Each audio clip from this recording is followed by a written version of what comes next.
நீங்கள் பார்த்துக் கொண்டிருப்பது தமிழ்நாடு முக்கிய செய்திகள்.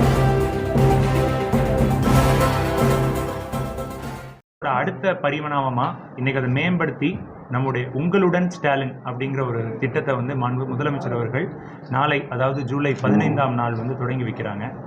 மாண்பு முதலமைச்சர் அவர்கள் வந்து இதை வந்து கடலூர் மாவட்டம் சிதம்பரத்தில் தொடங்கி வைக்கிறாங்க. அதை ஒட்டி அனைத்து மாவட்டங்களிலும் இந்த முகாம்களை வந்து நம்ம வந்து தினந்தோறும் நம்ம நாளிலிருந்து நடத்துறதுக்கான அனைத்து முன்னேற்பாடுகளையும் நம்முடைய மாவட்ட நிர்வாகத்தின் சார்பாக அனைத்து துறை அலுவலர்களும் மேற்கொண்டுட்டு இருக்கிறாங்க. இதில் என்னென்னா, மொத்தம் நம்ம மாவட்டத்தில் வந்து 389 முகாம்கள் நம்ம வந்து நடத்த போகிறோம். ஜூலை 15லேருந்து அக்டோபர் 31 வரைக்கும் இந்த 3.5 மாதங்கள் இடைவெளியில் நம்ம இந்த முகாம்கள் வந்து நம்ம நடத்த போகிறோம். 389. அதில் முதல் மாதம் ஜூலை 15லேருந்து ஆகஸ்ட் 14 வரைக்கும் முதல் மாதம் வந்து 120 முகாம்கள், அடுத்த மாதங்களில் 120, கடைசி மாதம் மட்டும் கொஞ்சம் கம்மியான முகாம்கள் வரும். ஸோ இந்த 120 முகாம்களுக்கான முதல் மாத அட்டவணை வந்து நம்ம ரிலீஸ் பண்ணிட்டோம். உங்களுக்கு அந்த காப்பி கொடுத்துட்றோம். இந்த முகாம்கள் பார்த்தோன்னா 2 விதமாக நம்ம வந்து பண்ணியிருக்கிறோம். நகர்ப்புறங்களில் ஒரு விதமாகவும் கிராமப்புறங்களில் ஒரு விதமாகவும். நகர்ப்புறங்களில் வந்து மொத்தம் 13 துறைகள் சேர்ந்த 43 சேவைகள் வந்து நம்ம வந்து மக்கள் வந்து இதில் வந்து அப்ளை பண்ணலாம். ஊரக பகுதியை பொறுத்த வரைக்கும் 15 துறைகள் 46 சேவைகள் வந்து நம்ம இதன் மூலயமா மக்கள் வந்து பயன்பெறலாம். இது என்னென்னா, ஒவ்வொரு நாளும் 4 to 5 இடங்கள், சில நாட்கள் 6 இடங்களில் வந்து கேம்ப் வந்து ஒவ்வொரு ஏரியாவில் வந்து நம்ம நடக்க போகுது. நாளைக்கு வந்து நம்ம மாவட்டத்தில் மாண்புமிகு சிறுபான்மை நலன் மற்றும் வெளிநாடு வாழ் தமிழர் நலத்துறை அமைச்சர் அவர்கள் வந்து திருவேற்காடு நகராட்சியில் வந்து இந்த திட்டத்தை வந்து தொடங்கி வைக்கிறாங்க. திருவேற்காடு நகராட்சியில் செல்வி திருமண மண்டபம் அங்கே வந்து மாண்புமிகு அமைச்சர் அவர்கள் வந்து தொடங்கி வைக்கிறாங்க. அது மாதிரி நாளைக்கு 6 இடங்களில் நம்ம மாவட்டத்தில் இந்த கேம்ப் நடக்க போகுது.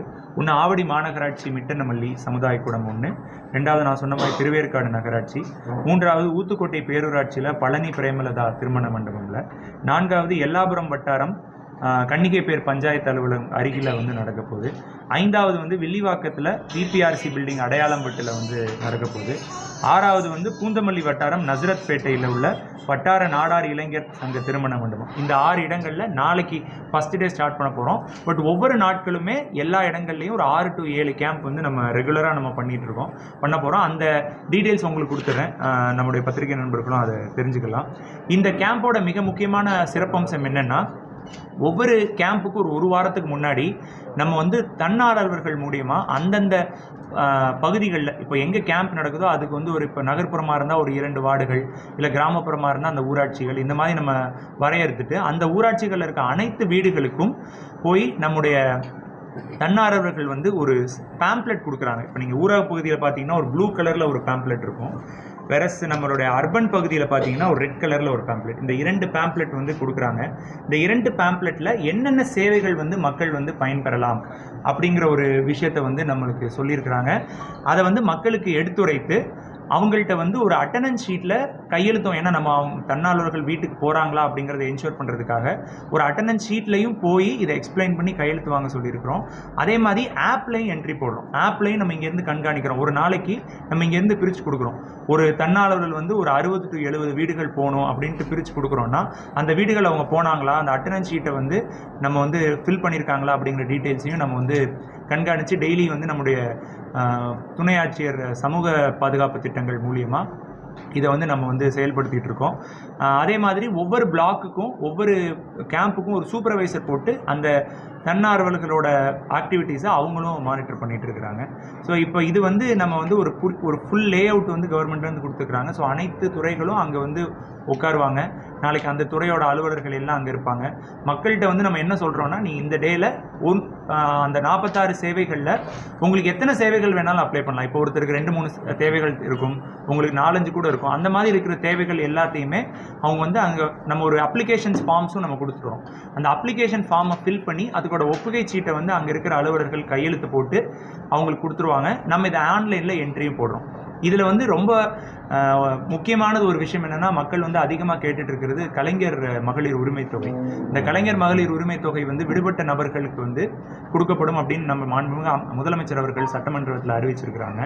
அதற்காக மட்டும் ஒவ்வொரு கேம்ப்லையும் தனியாக ஒரு 4 டேபிள்ஸ் வந்து ஒன்லி ஃபார் கலைஞர் மகளிர் உரிமை தொகை மட்டும் நம்ம வந்து போட்டிருக்கிறோம்.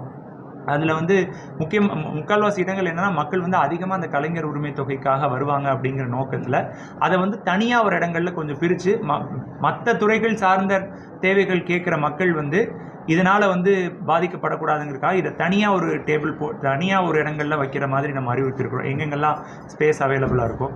ஸோ இதுவுமே வந்து அங்கே என்னென்னா மகளிர் உரிமை தொகை வந்து ஒன்லி த்ரூ மொபைல் அப்ளிகேஷன்ஸ் மட்டும்தான் ரிஜிஸ்டர் பண்ண முடியும். அதற்காகவும் நம்ம தன்னாளர்கள் தனியாக அதுக்கு வந்து வாலண்டியர்ஸ் நம்ம வந்து அந்தந்த கேம்ப் சைட்ஸ்லேயே நம்ம வந்து வச்சுருக்கிறோம். ஸோ மக்கள் அங்கே வந்து அவங்களோட டீட்டெயில்ஸ், அவங்களோட ஆதார் கார்டு, அவங்களோட ரேஷன் அட்டை, இந்த மாதிரி ஆவணங்களோடு அவங்க வரணும். அந்த ஆவணங்களோட வந்து அவங்களோட ஃபார்ம்ஸை வந்து அவங்க பூர்த்தி பண்ணிட்டாங்கன்னா தென் கவர்மெண்ட்டில் அனுப்பிச்சு அதுக்கு வந்து என்னென்ன ஸ்டெப்ஸ் எடுக்கணும் அப்படிங்கிறத முடிவு பண்ணுறோம்.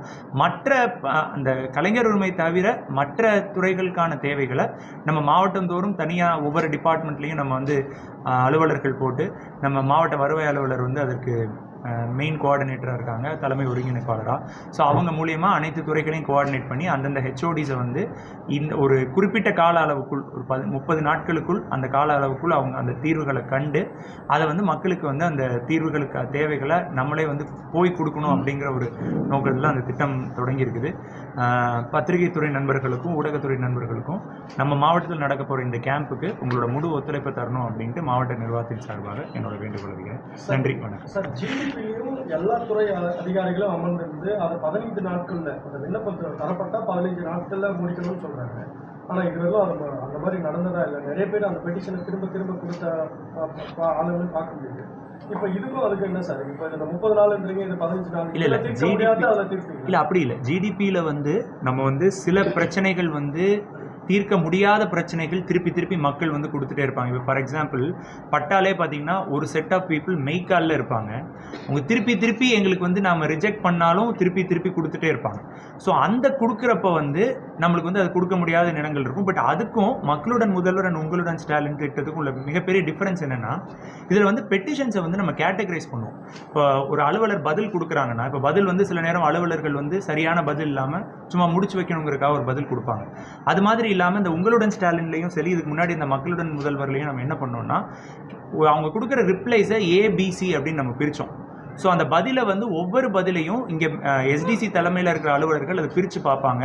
ப்ளஸ் சென்னையிலையும் அதை வந்து படித்து பார்ப்பாங்க. அப்படி படிச்சுட்டு அந்த பதில் சாட்டிஸ்ஃபேக்ஷன் இல்லைன்னா அந்த பதிலை ரீஓப்பன் பண்ணோம். இப்போ நம்ம மாவட்டத்தில் வந்து ஜிடிபியை விட உங்களுடன் ஸ்டாலினோட எஃபிஷியன்சி அதிகமாக இருந்துச்சுன்னா அதுக்கு காரணம் என்னன்னா நிறைய C category and B category petitions எல்லாத்தையும் ரீஓப்பன் பண்ணி நம்ம வந்து அதை வந்து பதில் அலுவலர்கள்ட்ட சில பதில் இது திருப்திகரமாக இல்லை, நீங்கள் திருப்பி போய் செக் பண்ணிவிட்டு கொடுங்க அப்படின்னு சொல்கிறப்ப வந்து அந்த பதில்களுக்கு வந்து அதிகமானது கிடைக்குது. நீங்கள் சொல்கிற சில விஷயங்கள் வந்து இப்போ செய்ய முடியாத விஷயங்கள் நிறையா இருக்கும். இப்போது ஃபார் எக்ஸாம்பிள் நான் சொன்ன மாதிரி இந்த ஆட்சேபனை உள்ள புறம்போக்கில் உள்ள பட்டா, இப்போ பெரிய வந்து இப்போ ஃபார் எக்ஸாம்பிள் பெரிய பிரிட்ஜு கேட்பாங்க. அந்த பிரிட்ஜெல்லாம் வந்து மாவட்ட நிர்வாகத்தில் உடனே சேங்ஷன் பண்ண முடியாது, நம்ம கவர்மெண்ட்டுக்கு அனுப்பிச்சு வச்சுருப்போம். இந்த மாதிரி தேவைகள் இருக்கும். ஜிடிபியில் சில பெட்டிஷன்ஸ் வந்து அலுவலர்கள் வந்து செய்யாமல் இருக்கிறதையுமே நம்ம ரொட்டீனாக ஃபாலோ பண்ணிட்டு இருக்கோம். இப்போ இந்த உங்களுடன் முதல்வர் மக்களுடன் முதல்வரில் அது கொஞ்சம் இம்ப்ரூவ் ஆச்சு. உங்களுடன் ஸ்டாலினை இன்னும் இம்ப்ரூவ் பண்ணுறதுக்கான நடவடிக்கைகள் நம்ம மேற்கொள்ளும். கலைஞர்கள் மட்டும் 4 ஸ்டால் அதிகமாக போட்டு பண்ணுறதா சொல்லுவீங்க. பெல்ட் ஏரியாவில் இப்போ பட்டா கொடுத்தீங்க, 65,000 பட்டா. இன்னும் லட்சக்கணக்கானோர் புகார் மனு கொடுக்குறாங்க. அவங்களுக்கு ஸ்பெஷல் கேம்ப் அது மாதிரி கொடுக்குறாங்க. பெல்ட் ஏரியாவில் என்னென்னா சில பேர் வந்து நம்ம ஃபுல்லாக கொடுத்துட்டோம். பட் 80 to 90% நம்ம யாரெல்லாம் தகுதியுள்ள நபர்களோ அவங்களுக்கு கொடுத்துட்டோம்.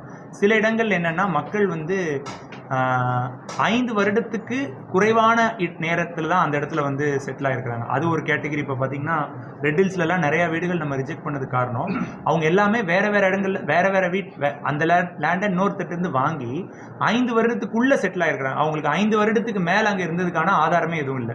ஒன்று அது. இன்னொன்று கமர்ஷியல் எஸ்டாப்ளிஷ்மெண்ட்ஸ் என்ன பண்ணியிருக்காங்கன்னா நிறைய பேர் வீடுகள் கட்டி வீடுகளை வாடகைக்கு விட்டுட்டு இவங்க வேறு இடத்துல இருக்கிறாங்க, இல்லை அவங்க இருக்கிற வீட்டிலேயே மேல் போர்ஷன் எல்லாத்தையும் வாடகைக்கு விட்டுட்டு இருக்காங்க. ஸோ அந்த மாதிரி இருக்கிறத வந்து நம்ம இன்எலிஜிபிளாக கொண்டு வரோம்.